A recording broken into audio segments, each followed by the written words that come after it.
Yo, what's really good though? This your boy Prime Time once again coming back to you live from the car. So, anyways, I'm on the move. I'm headed east to a city that you probably never heard of called Mentor, Ohio. But here in Cleveland, we call it Mentor. But you can look it up. I'm pretty sure Google will say Mentor. We call it Mentor. But anyway, enough of that. So you probably read the title before you even, viewed this video. It says Lyft deactivated me. Well, that's not entirely true. They didn't deactivate me yet, but I am on the verge. Now, I'm at 4.59. Wow. Really bad, right? Now, as you can see, I'm smiling. I'm not mad. Most people get really upset when they get down that bad. You know what I mean? They get to that level and they automatically just shut down. Now, just like every other driver, I was the same. I was getting these so-called unfair ratings. 1 star, 1 star, 1 star, where I went from a 4.9 all the way where I'm at now, right? In the trouble I'm in now. Now, since I've been taking on a lot of Lyft rides lately because I have strictly been driving Lyft and no Uber. And the reason for it is that I want to get that Lyft jacket. It's a nice jacket. I've seen people with it. I've seen people online on YouTube promoting it, talking about it with the box and all that. I want to get one, right? I've been driving for Lyft from the day one. That was the first platform that I joined before I even did Uber. And I looked at what I was doing with Uber. I eventually I had more rides with Uber than I did with Lyft, and that's because I started using Uber more. So I stopped doing Uber, and I exclusively do Lyft just so I can get the jacket. Once I get to the 1,000, then I'll cut both of them back on and start using both of them. Right? That's my goal. But right now, I'm on the verge of being deactivated, so that might be it. That's at jeopardy right now, right? Well, I'm at 856 total lifetime rides with Lyft right now, right? And I'm probably at like 850 some rides with Uber as well. But I'm definitely at jeopardy. But I have an upbeat spirit. I did 6 rides this morning. I made $60. That's what I netted. It was $80 that was made, but 20 of that went to Lyft. Now, out of the 6 rides that I had, they all went excellent. I really feel really good about them.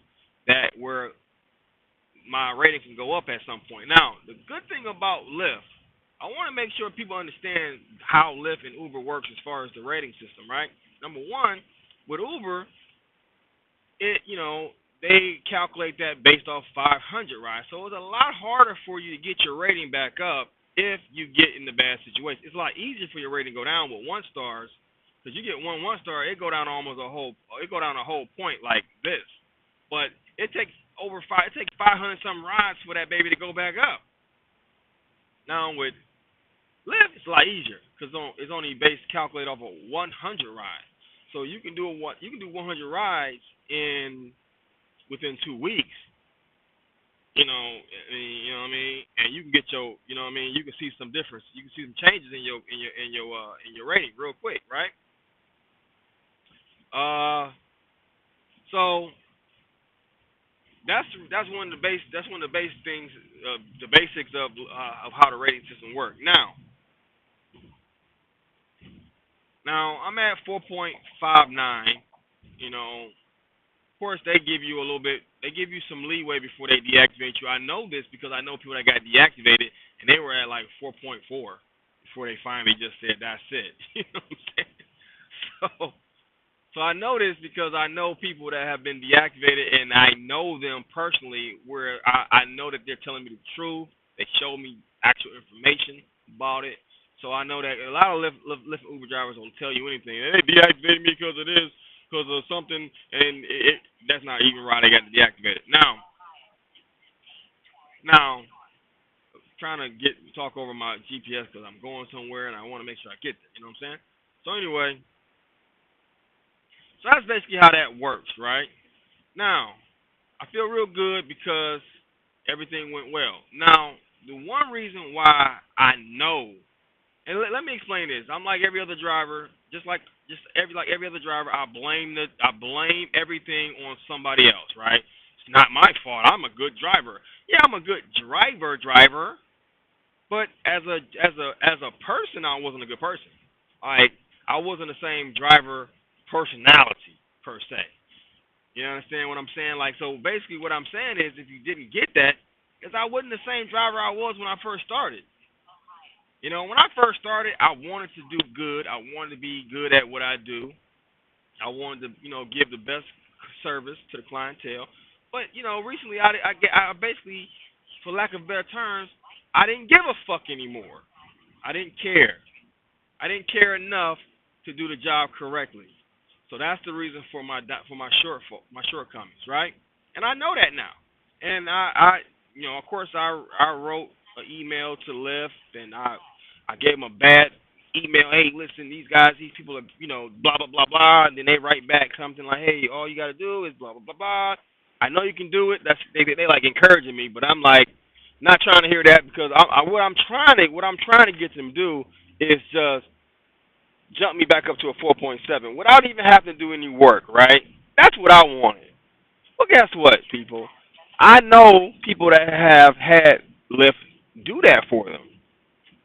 So I will say this, Lyft has done that for people, but not in my circumstance. Because in my circumstances, the reason why they didn't jump mine, at least from what I understand, is that I wasn't being friendly,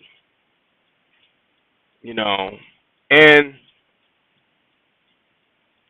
and I was always keeping it really short with people. Like, and I actually, what I did was, I have a video camera that's recording me as well as the passengers, right? So what I did was, I looked at my video camera because I wanted to see how I looked and how my passengers looked, because that's one thing you never get to see when you're the driver. When you're communicating with your passengers and you're driving, you're focused on the road. You're not able to see their expressions and all this. I'm looking at their expressions and I can see the disgust in their face when I'm keeping it real short. They get in the car. Hey, how your day been going? This is what the customer's saying, right? Hey, how your day been going today for you? It's good. And that's probably how my facial expression looked. Okay? It's good. Still driving.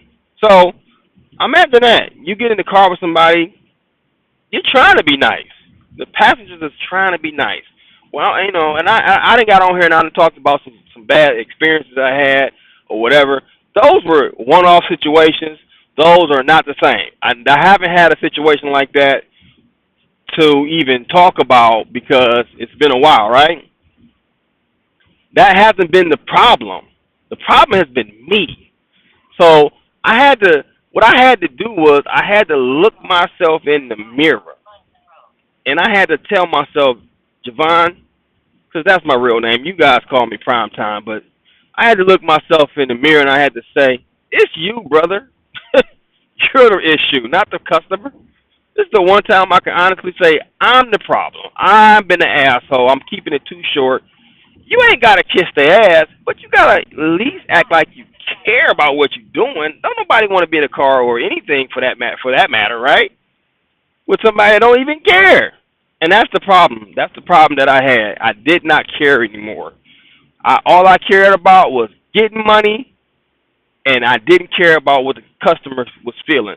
The customers weren't asking for anything special that I didn't have, They weren't asking for water and juice and whatever. They wasn't asking for anything. They just wanted to ride and for me to be friendly. I didn't, you get those passengers that don't want you to talk at all, but you know what they always want you to do? Be friendly. It's a difference. Like, you could be friendly by, hey, how you doing? They get in the car, you're like, hey, how you doing today?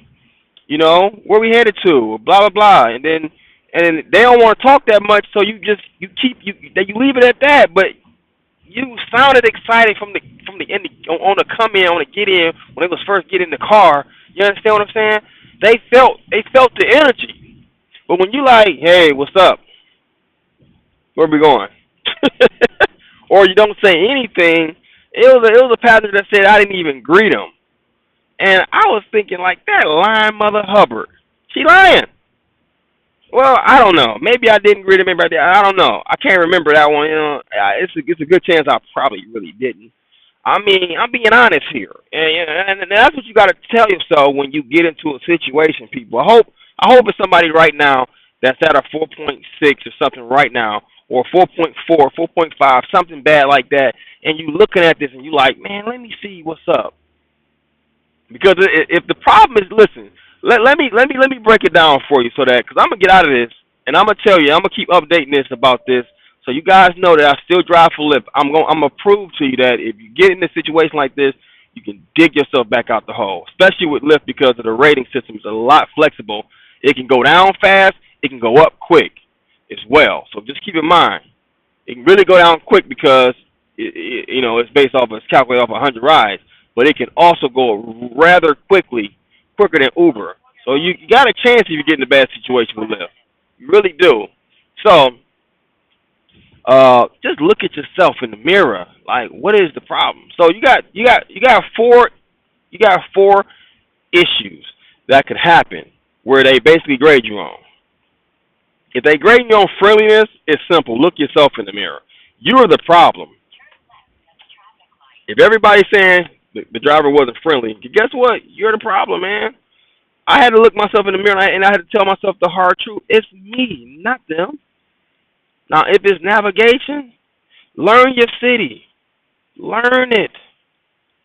Dream it. Do it. Or stop using Google Maps. Change over to Waze, because Waze is a lot better. And make sure you know how to use Waze, because it doesn't make sense to have Waze if you don't know how to use all the features that help you navigate, right? So those are two things you can do with navigation. Learn your city better. That way you know what's going on. That way you don't take the wrong way or whatever. Or you can be proactive and you can ask the customer, hey, listen, like, because I'm gonna tell you, with navigation, typically where people make the wrong turns at is when you first take off, because you already pointed a certain direction, and the navigation don't know where you at right now because you're not moving. Navigation kind of like, well, take this road over here, but that road behind you, and it's showing that it's straight, but you're not straight on that road yet. You know what I'm saying? So the best thing with that is to ask, hey, should I take a left or a right? So that they can get you going in the right direction. Once you go in the right direction, you're good from there. But see, the only problem with that is you get irritated by the passenger because now they think you don't know where you're going. You know what I'm saying? And then they want to tell you where to go. So, but you got to just be cool, calm, and collective. I don't think they'll give you a 1 star because you say that, you know. But it's just the way you say it, I guess, as well. Everything is always about how you say it, too. So make sure, hey, listen, I just want to make sure I get on the right track. Which way should I go? Or which way do you prefer? Or whatever, how you say it. But make sure you say it in a way that makes sense to them. That way they don't think that they don't automatically lose trust from you because, you don't know where you're going, I mean, you got the GPS there, and they know that's gonna get you there, but then they kind of lose a little bit of trust if you say it the wrong way. So make sure you be careful with that too, right? All right, cleanliness. Come on, man. Keep your car clean. It's that simple. Cleanliness is the easiest one. All that takes is effort. It doesn't, you know what I mean? It takes effort. It doesn't really take any skill at all. You know what I'm saying? As far as cleanliness is concerned, all that is you taking care of your car. So essentially, what you want to do with that is all kind of ways. You want to buy cleaning products. What I do is I have a vacuum. I have a vacuum that plugs into like the whatever you call it, the cigarette lighter thing. So I have a vacuum, so I can clean my own car and everything like that. And these people right here, now that I'm thinking about cleaning this, these people, the last customer I had, they had mud all on their feet. So that's another thing. When people get mud on their feet, you know what I'm saying? That's something you can just pull over and clean if you got a vac yourself, But if you got to go to a vacuum cleaner place, you kind of like, you know, you gotta, you know what I mean? It's kind of like inconvenience if it's like at a certain time of night or whatever, or day or whatever, all right?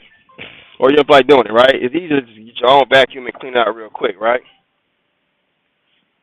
So So, uh,